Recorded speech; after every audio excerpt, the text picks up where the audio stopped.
ಮನೆಗೆ ಬಂದಿದ್ದೀವಿ, ಖುಷಿಯಾಗಿದೆ. ಕ್ಷೇತ್ರದ ಜನಕ್ಕೂ ಖುಷಿಯಾಗಿದೆ, ಕಾರ್ಯಕರ್ತರಿಗೂ ಖುಷಿಯಾಗಿದೆ. ಸರ್, ಈಗ ಅಪ್ಪಾಜಿ ಕ್ಯಾಂಡಿಡೇಟ್ ಘೋಷಿಸ್ಬಿಟ್ಟಿದೆ. ಈಗ ಮತ್ತೆ ಈ ಓಪನ್ ಮಾಡುವ ಚಾನ್ಸಸ್ ಇದೆಯಾ? ಹಿಂದೆ ತೀರ್ಮಾನ ಮಾಡ್ತೀವಿ. ನಮ್ಮ ಮಾಜಿ ಶಾಸಕ ಚಿಕ್ಕಣ್ಣವ್ರನ್ನು ಮತ್ತು ಜಯಪ್ರಕಾಶ್ ಅವರು ಎಲ್ಲರೂ ಒಟ್ಟಿಗೆ ತಗೊಂಡು ನಾವು ಚುನಾವಣೆ ಮಾಡ್ತೀವಿ. ಕುಮಾರಣ್ಣವ್ರು ಏನು ಹೇಳಿದ್ರು, ರಾಜ್ಯದಲ್ಲಿ ಮೊದಲನೇ ಫಲಿತಾಂಶ ಆಗಿರ್ತದೆ. ಅದೇ ರೀತಿ ಕೋಟೆನೂ ಸುಧಾ ಮೊದಲನೇ ಫಲಿತಾಂಶ, ಸೀಟು ಸುಧಾ ಮೊದಲನೇ ಫಲಿತಾಂಶ ಆಗಿರ್ತದೆ. JDSನ ಸೇರ್ಪಡೆಗೊಳ್ಳುವುದರ ಮುಖಾಂತರ ಮರಳಿ ಮನೆಗೆ ಬಂದಿದ್ದಾರೆ. ಅವರ ನಾಯಕತ್ವದಲ್ಲಿ ಪಕ್ಷದ ಸಂಘಟನೆಗೆ ಹೆಚ್ಚು ಒತ್ತು ಕೊಡಬೇಕು ಅಂತಕ್ಕಂಥ ನಿರ್ಧಾರವನ್ನು ನಮ್ಮ ಪಕ್ಷದ ನಾಯಕರು ಈಗಾಗಲೇ ಕೈಗೊಂಡಿದ್ದಾರೆ.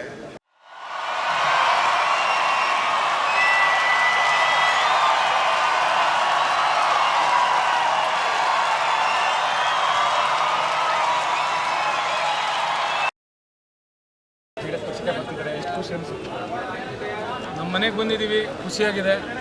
ಕ್ಷೇತ್ರದ ಜನಕ್ಕೂ ಖುಷಿಯಾಗಿದೆ, ಕಾರ್ಯಕರ್ತರಿಗೂ ಖುಷಿಯಾಗಿದೆ. ನಮ್ಮ ತಾಲೂಕಿನ ಮತದಾರರು ಎಲ್ಲರಿಗೂ ಖುಷಿಯಾಗಿದೆ, ನಮಗೂ ಖುಷಿಯಾಗಿದೆ. ಸರ್, ಈಗ ಅಪ್ಪಾಜಿ ಕ್ಯಾಂಡಿಡೇಟ್ ಘೋಷಿಸ್ಬಿಟ್ಟಿದೆ. ಈಗ ಮತ್ತೆ ಈ ಓಪನ್ ಮಾಡುವ ಚಾನ್ಸಸ್ ಇದೆಯಾ? ಹಿಂದೆ ತೀರ್ಮಾನ ಮಾಡ್ತೀವಿ. ಸರ್, ಈಗ JDS ಅಲ್ಲಿ ಭಾಳ ಗೊಂದಲ ಇದೆ, ಅದು ನಿಮಗೂ ಗೊತ್ತಿದೆ ಅನಿಸುತ್ತೆ. ಅದ್ರ ಬಗ್ಗೆ ಏನು ಹೇಳ್ತೀರಾ ಸರ್? ಯಾವುದೂ ಗೊಂದಲ ಇಲ್ಲ. ನಮ್ಮ ಮಾಜಿ ಶಾಸಕ ಚಿಕ್ಕಣ್ಣವ್ರನ್ನು ಮತ್ತು ಜಯಪ್ರಕಾಶ್ ಅವರು ಎಲ್ಲರೂ ಒಟ್ಟಿಗೆ ತಗೊಂಡು ನಾವು ಚುನಾವಣೆ ಮಾಡ್ತೀವಿ. ಯಾವುದೇ ಥರದ ಗೊಂದಲ ಇಲ್ಲ. ಗೊಂದಲ ಇದ್ದೀರಿ, ಈ ಕಾರ್ಯಕರ್ತರು ಎಲ್ಲರೂ ಬರ್ತಾಯಿದ್ರ. ನಮ್ಮ ಜೊತೆ ಬಂದವರು, ಚಿಕ್ಕಣ್ಣವ್ರ ಜೊತೆ ಇದ್ದವರು ಎಲ್ಲರೂ ಚಿಕ್ಕಣ್ಣವರೇನೆ. ಎಲ್ಲ ಮುಖಂಡರುಗಳಿಗೆ ನೀವು ಹೋಗಿ ಸೇರ್ಪಡೆ ಕಾರ್ಯಕ್ರಮಕ್ಕಿಂತ ಚಿಕ್ಕಣ್ಣವರೇ ಕಳಿಸ್ಕೊಟ್ಟಿದ್ದಾರೆ. ಸರ್, ಮುಂದಿನ ದಿನಗಳಲ್ಲಿ ನಿಮ್ಮ ಸಂಘಟನೆ ಯಾವ ರೀತಿ ಇರ್ತದೆ ಸರ್? ಸಂಘಟನೆ ತುಂಬ ಚೆನ್ನಾಗಿರ್ತದೆ. ಕುಮಾರಣ್ಣವ್ರು ಏನು ಹೇಳಿದ್ರು, ರಾಜ್ಯದಲ್ಲಿ ಮೊದಲನೇ ಫಲಿತಾಂಶ ಆಗಿರ್ತದೆ. ಅದೇ ರೀತಿ ಕೋಟೆನೂ ಸುಧಾ ಮೊದಲನೇ ಫಲಿತಾಂಶ, ಸೀಟು ಸುಧಾ ಮೊದಲನೇ ಫಲಿತಾಂಶ ಆಗಿರ್ತದೆ. ಎಲ್ಲರಿಗೂ ಖುಷಿ ಇದೆ. ಇಷ್ಟೆಲ್ಲ ಬೆಂಬಲಿಗ ನೋಡಿ ಏನು ಅನಿಸುತ್ತೆ ಸರ್ ನಿಮಗೆ? ನಮಗೂ ಖುಷಿ ಇದೆ. ಇದು 10 ವರ್ಷದಿಂದ ಮಾಡ್ತಾ ಇರೋ ನಮ್ಮ ದುಡಿಮೆ ಇದು.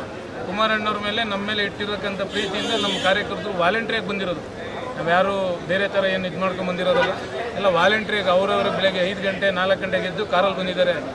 ಏಕೆಂದರೆ ನಮ್ಮದು ಕೇರಳ ಬಾರ್ಡ್ರು ತಾಲೂಕು, ಅಲ್ಲಿಂದ ಹೆಚ್ಚು ಕಡಿಮೆ 300 ಕಿಲೋಮೀಟ್ರು, 250ರಿಂದ 300 ಕಿಲೋಮೀಟ್ರ್ ದೂರದಿಂದ ಬಂದಿದ್ದಾರೆ ನಮ್ಮ ಕ್ಷೇತ್ರದ ಕಾರ್ಯಕರ್ತರು. ಖುಷಿಯಿಂದ ಬಂದಿದ್ದಾರೆ ಎಲ್ಲ ಅವರು. ಇಲ್ಲಿ ನಿಮಗೆ ಕಾಣ್ತಾ ಇದೆ, ಇಲ್ಲಿ ಕಾರ್ಯಕರ್ತರು, ಲೀಡ್ರ, ಮತದಾರರ ಯಾರು ಅಂತ ನಿಮಗೆ ಕಾಣುತ್ತೆ. ಇಲ್ಲ ಸರ್, JDS ಟಿಕೆಟ್ ಸಿಗೋದ್ಬಿಟ್ಟು BJP ಬಂದ್ರಿ, BJP ನಿಂತ್ರಿ, ಒಂದು ಲೀಡರ್ನ ತಂದ್ಕೊಟ್ಟಿದ್ರು. ಬಟ್ ಮತ್ತೆ JDS ಬರ್ತಿದ್ರೆ ಟಿಕೆಟ್ ಸಿಕ್ಕೊಂಡು ಒಂದು ಭರವಸೆ ಕೊಟ್ಟಿದ್ದಾರೆ ಕುಮಾರಸ್ವಾಮಿ ಬಗ್ಗೆ. ಇಲ್ಲ ಏನೋ ಕಂಡೀಷನ್ ಆಗಿಬಿಟ್ಟಿದ್ದೀವಿ JDS ಕೊಟ್ಟಿರೋದು. ಈಗ ಅಲ್ಲೇ ವೇದಿಕೆಯಲ್ಲಿ ಹೇಳಿದ್ರಲ್ಲ, ಆ ರೀತಿ ಆಗುತ್ತೆ. ವೇದಿಕೆಯಲ್ಲಿ ಹೇಳಿದ್ರಲ್ಲ, ಯಾವುದೇ ಥರದ ಗೊಂದಲಕ್ಕೆ ಅವಕಾಶ ಮಾಡಿಕೊಡ್ಬೇಡಿ, ಒಗ್ಗಟ್ಟಾಗಿ ಹೋಗಬೇಕು ಮುಖಂಡರುಗಳು, ಅವ್ರ ನಾಯಕತ್ವದಲ್ಲಿ ಚುನಾವಣೆ ನಡೀತದೆ ಅಂತ ಹೇಳಿದ್ರಲ್ಲ. ಮೈಸೂರು ಜಿಲ್ಲಾ ಮುಖಂಡರಾದಂಥ ಕೃಷ್ಣನಾಯ್ಕರವರು JDSನ ಸೇರ್ಪಡೆಗೊಳ್ಳುವುದರ ಮುಖಾಂತರ ಮರಳಿ ಮನೆಗೆ ಬಂದಿದ್ದಾರೆ.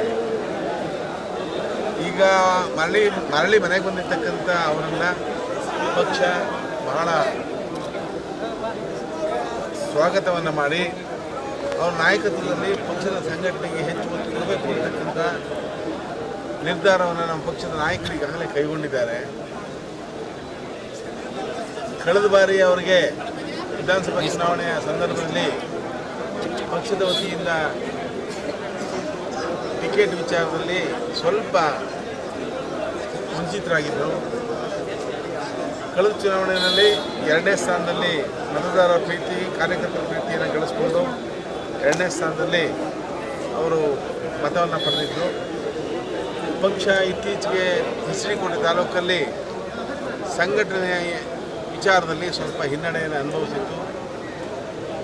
ಈಗ ಹಿಂದೆ ನಮ್ಮ ಪಕ್ಷದ ವತಿಯಿಂದ ಅಭ್ಯರ್ಥಿಯಾಗಿ ಸ್ಪರ್ಧೆ ಮಾಡಿದ್ದಂಥ ಜಯಪ್ರಕಾಶ್ರವರು ಮತ್ತು ನಮ್ಮ ಕೃಷ್ಣನಾಯ್ಕರವರು, ಚಿಕ್ಕಣ್ಣ ಅವರು ಮತ್ತು ನಮ್ಮ ಪಕ್ಷಗಳ ಮುಖಂಡರುಗಳು, ಅಧ್ಯಕ್ಷರುಗಳು ಎಲ್ಲರೂ ಸೇರಿ ನಾವೇನು ಕಳೆದ ಬಾರಿ ವಿಭಾಗ ಆಗಿ 2 ಬಣಗಳಾಗಿ ಸೋಲನ್ನು ಅನುಭವಿಸಲಿಕ್ಕೆ ಕಾರಣ ಆಯಿತು. ಮುಂದಿನ ದಿನಗಳಲ್ಲಿ ಇದು ಆಗಬಾರ್ದು. ಹೆಸರಿಕೋಟೆ ಅಭಿವೃದ್ಧಿಯ ದೃಷ್ಟಿಯಿಂದ ನಾವೆಲ್ಲ ಒಟ್ಟಾಗಿ ಹೋಗಬೇಕು ಅಂತಕ್ಕಂಥ ಚರ್ಚೆಯನ್ನು ಎಲ್ಲ ಮುಖಂಡರು ಮಾಡಿ ಆ ಚರ್ಚೆಗೆ ಅನುಗುಣವಾಗಿ ಇವತ್ತು ಪಕ್ಷವನ್ನು ಸೇರ್ಪಡೆಯಾಗಿದ್ದಾರೆ. ಕುಮಾರಣ್ಣವರು ಸಹ ಭಾಳ ಸಂತೋಷದಿಂದ ಹೆಚ್ಚು ಕಾರ್ಯಕ್ರಮಗಳಿದ್ದರೂ ಈ ಸೇರ್ಪಡೆ ಕಾರ್ಯಕ್ರಮವನ್ನು ಭಾಳ ಯಶಸ್ವಿಯಾಗಿ ನಡೆಸ್ಕೊಂಡಿದ್ದಾರೆ. ಹಾಗೆ ಕೃಷ್ಣನಾಯ್ಕರು ಸಹ ಎಲ್ಲ ಮುಖಂಡಗಳನ್ನು ವಿಶ್ವಾಸಕ್ಕೆ ತೆಗೆದುಕೊಂಡು ಪಕ್ಷದ ಸಂಘಟನೆಗೆ ಹೆಚ್ಚು ಆದ್ಯತೆಯನ್ನು ಕೊಡಬೇಕು ಅಂತಕ್ಕಂಥದ್ದೇ ನಮ್ಮ ಬಯಕೆ. ರಾಜಕಾರಣ ಆದಮೇಲೆ ವ್ಯತ್ಯಾಸಗಳಿದ್ದೇ ಇರುತ್ತೆ, ಗುಂಪುಗಾರಿಕೆ ಇದ್ದೇ ಇರುತ್ತೆ. ಆ ಗುಂಪುಗಾರಿಕೆಗಳಿಗೆ ಆದ್ಯತೆ ಕೊಡದೇನೆ ಎಲ್ಲ ಸಮಾಜದ ಮುಖಂಡಗಳನ್ನು ವಿಶ್ವಾಸಕ್ಕೆ ತೆಗೆದುಕೊಂಡು ಮುಂದಿನ ಚುನಾವಣೆಯಲ್ಲಿ ಅವರ ನಾಯಕತ್ವದಲ್ಲಿ ಹೆಸರಿಕೋಟೆಯ JDS ಅಭ್ಯರ್ಥಿಯಾಗಿ ಪಕ್ಷವನ್ನು ಮುನ್ನಡೆಸಿ ಅವರು ಆ ಕ್ಷೇತ್ರದ ಶಾಸಕರಾಗಿ ಆಯ್ಕೆಯಾಗಿ ಬರಬೇಕು ಅಂತಕ್ಕಂಥ ಹಾರೈಕೆಯನ್ನು ಹಾರೈಸ್ತಾರೆ. ಇಂತಹ ನೈಜ, ಇಂಟ್ರೆಸ್ಟಿಂಗ್ ಹಾಗೂ ಕ್ಯೂರಿಯಾಸಿಟಿ ಸುದ್ದಿಗಳು ನಿಮಗೆ ಸಿಗಬೇಕು ಅಂದರೆ ಇಂಡಿಯಾ ಫಸ್ಟ್ ಟಿವಿ ಸಬ್ಸ್ಕ್ರೈಬ್ ಮಾಡಿ. ಒಂದು ಲೈಕ್ ಕೊಟ್ಟು ವಿಡಿಯೋ ಶೇರ್ ಮಾಡುವ ಮೂಲಕ ನಮ್ಮನ್ನು ಮತ್ತಷ್ಟು ಪ್ರೋತ್ಸಾಹಿಸಿ. ಇಂಡಿಯಾ ಫಸ್ಟ್, ನಿರ್ಭೀತಿಯಿಂದ ನಿಮಗಾಗಿ.